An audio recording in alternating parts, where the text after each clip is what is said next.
Hello and welcome to Rauta's Reviews. This time we go to Ukraine with Grave Circles with their album World Within the World. This is a band that I have previously visited with the reviews and all, going through some of their early works, and now it's time for their 2025 release. As you can see, this comes with a nice non-glossy digipack featuring black and white art, and it's a very gloomy take here. And something that I have to talk about, as much as I don't like the thing here, is that this band used to be four-man band. Everybody here included on the album is here mentioned. However, Kosti, the guitar player, was unfortunately, a war casualty in April 2025, when this album got out. As you know, Russia invaded Ukraine a couple of years ago, and the war is still going on, and we are now getting more and more casualties, and it's even including people in the black metal department. So rest in peace, Kosti. May you fight another war in the afterlife. So, grim news for a grim band.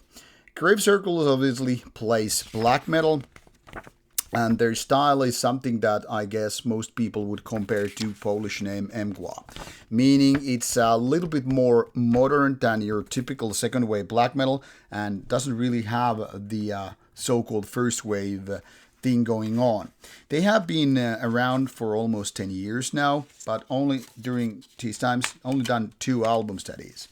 And what I featured was Tome 1 and 2 back in the days. And already these releases showed some interesting potential where to go with their takes and all.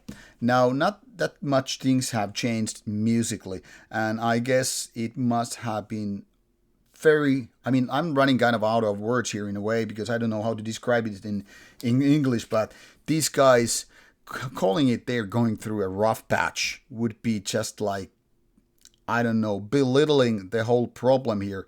So I cannot even imagine what the guys have been going through past like 3 years when they have been having this war.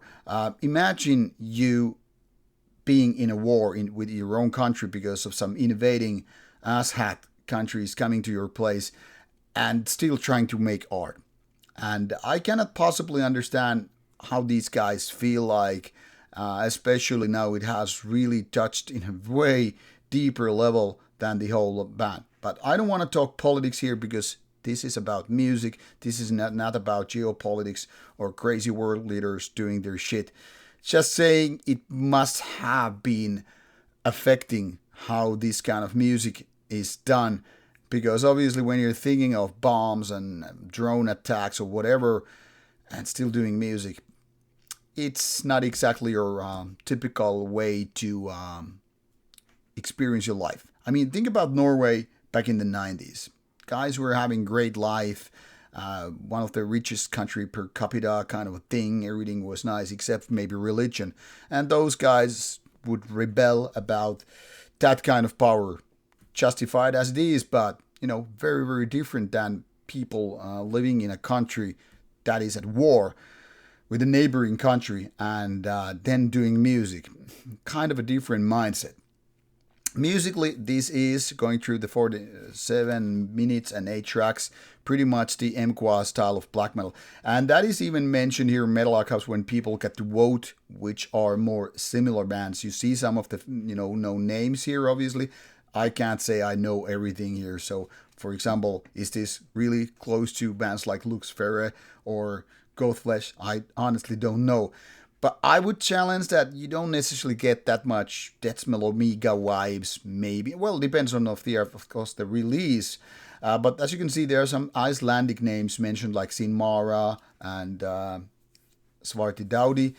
So maybe there is a little bit of that modern black metal stuff going on, but not that much with the dissonance. So for me, at least, Mgła is the closest I can think of when I'm talking about this or listening to this album, World Within the World, because there's this certain kind of droning atmosphere. So it's dark, a little bit melancholia, but it's not exactly the catchy one when it comes to the individual riffs and songs. So it's very different from your typical second wave black metal, especially if you're thinking of the Nordic styles, the Norwegian, Swedish, Finnish black metal for that matter. It's not overly melodic. And when it comes to the level of extremity, well, there are obviously bands that are very more violent and aggressive than Grave Circles. But that is not to say that these guys don't know what they're doing. It's more like they are honing their style towards something which might leave their mark. Now, in my opinion, it's a little bit still in work in progress, but that's kind of a given only after 2 albums and all that stuff.